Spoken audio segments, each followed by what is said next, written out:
বিসমিল্লাহির রহমানির রহিম। ভাই ও বোনেরা, যে যেখান থেকে আমাকে দেখছেন এবং শুনছেন, আপনাদের সবাইকে আমার সালাম, আসসালামু আলাইকুম। আশা করি আপনারা ভালো আছেন, আমিও ভালো আছি। UK property gossip by Tasmina YouTube চ্যানেলের পক্ষ থেকে জানাই শুভেচ্ছা। কিছুক্ষণ আগেই মাত্র বাসা থেকে বের হলাম, চমৎকার রোদ। তো যা হোক, এখন একটা অফিসে যাচ্ছি কাজে।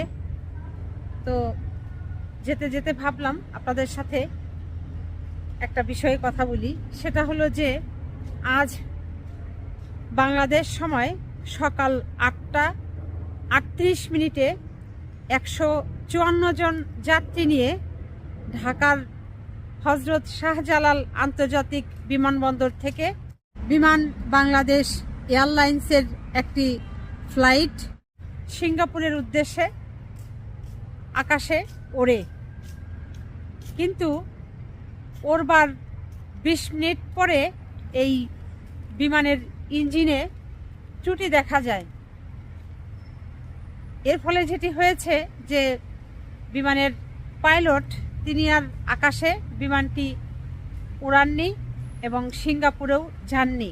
না গিয়ে বাংলাদেশ সময় সকাল 8টা 59 মিনিটে এই ঢাকার হজরত শাহজালাল আন্তর্জাতিক বিমানবন্দরে বিমানটিকে 154 জন যাত্রী সহকারে নিরাপদে অবতরণ করেন এবং পরবর্তীতে এই বিমানে বিভিন্ন রকমের চেক করা হয়, দেখাশোনা করা হয় যে কী ত্রুটি দেখা দিল।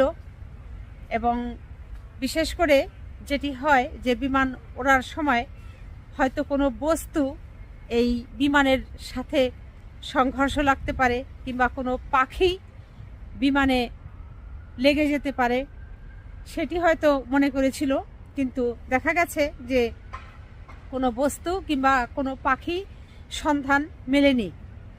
তার মানে ওই যান্ত্রিক গোলযোগ কিংবা ত্রুটি ছিল। তো বিমান যাত্রীরা 154 জন যাত্রী সকলেই নিরাপদে আছে এবং ওই বিমানে 7 জন ক্রু ছিল, এরা সকলেই নিরাপদে আছে। তো এটি বড় ধরনের একটি দুর্ঘটনা থেকে বাংলাদেশের 154 জন যাত্রী, যারা সকলেই ঢাকা থেকে বাংলাদেশ থেকে সিঙ্গাপুরে যাচ্ছিল, সকলেই এখন বেঁচে গেছে, ঠিক আছে, সুস্থ আছে, ভালো আছে। তো এদেরকে এখন পরবর্তীতে কোন ফ্লাইটে কখন পুনরায় আবার সিঙ্গাপুরে নিয়ে যাওয়া হবে এটি এখনও সিদ্ধান্ত হয়নি। তো যখন এটি সিদ্ধান্ত হবে নিশ্চয়ই কর্তৃপক্ষ যাত্রীদেরকে জানিয়ে দেবেন এবং তারা তাদের গন্তব্যে পৌঁছে যেতে পারবেন।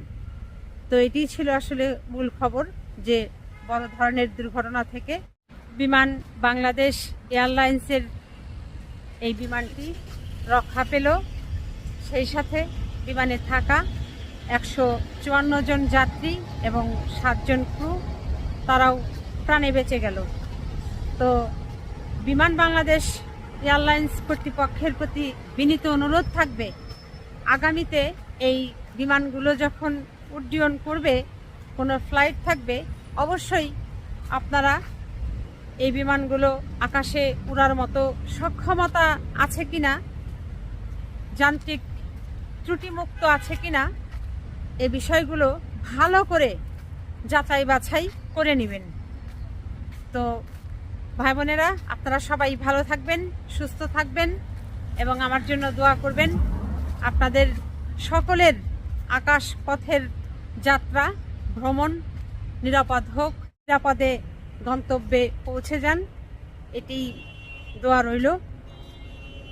সবাই আমার জন্য দোয়া করবেন। আমার এই চ্যানেলটিতে লাইক, কমেন্ট, শেয়ার এবং সাবস্ক্রাইব করবেন। আসসালামু আলাইকুম, আল্লাহ হাফেজ।